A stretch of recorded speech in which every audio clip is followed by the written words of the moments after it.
On y est presque. Dimanche prochain, l'heure sera au vote. Et à une semaine tout juste du scrutin, nous vous dévoilons donc ce matin les chiffres de notre sondage. Et là, BFM TV, la tribune dimanche, je vous le disais, le RN confirme sa très nette avance. On va vous expliquer tout cela dans le détail. Place à nos éclaireurs.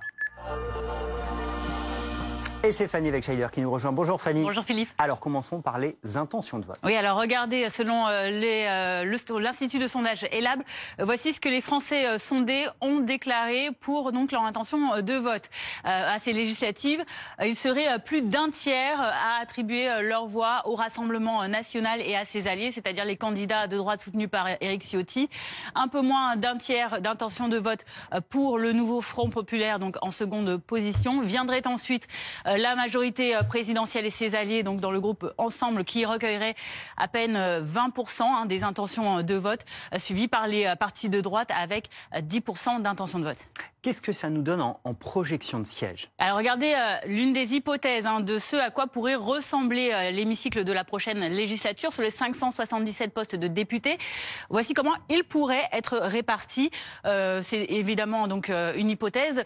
Ce serait le Rassemblement national et ses alliés qui obtiendraient le plus de sièges, une majorité relative mais solide tout de même, 250 à 280 sièges, vous le voyez ici. Suivi ensuite par le nouveau Front populaire avec 150 à 170 sièges, donc sur ces 577 que compte l'hémicycle. Suivi ensuite par donc Ensemble, c'est-à-dire Renaissance et ses alliés d'Horizon et du Modem avec 90 à 110 sièges. Seulement 35 à 47 ensuite pour le reste de la droite, avec les diverses droites et les UDI. Et ensuite une dizaine de sièges qui resteraient pour le reste des autres partis. Et pour comprendre les dynamiques de cette campagne, notre partenaire ELAB a sondé les Français sur leurs priorités. Qui finalement ne change pas beaucoup. Oui, sur les 17 thèmes qui ont été présentés aux Français, voici ceux qui sont prioritaires pour eux, pour faire leur choix dans les urnes la semaine prochaine. En priorité, on retrouve évidemment le pouvoir d'achat pour quasiment 6 Français sur 10 qui ont été interrogés. Vient ensuite la sécurité pour plus d'un tiers d'entre eux, suivi ensuite seulement de l'immigration qui arrive donc en troisième position pour un tiers des sondés.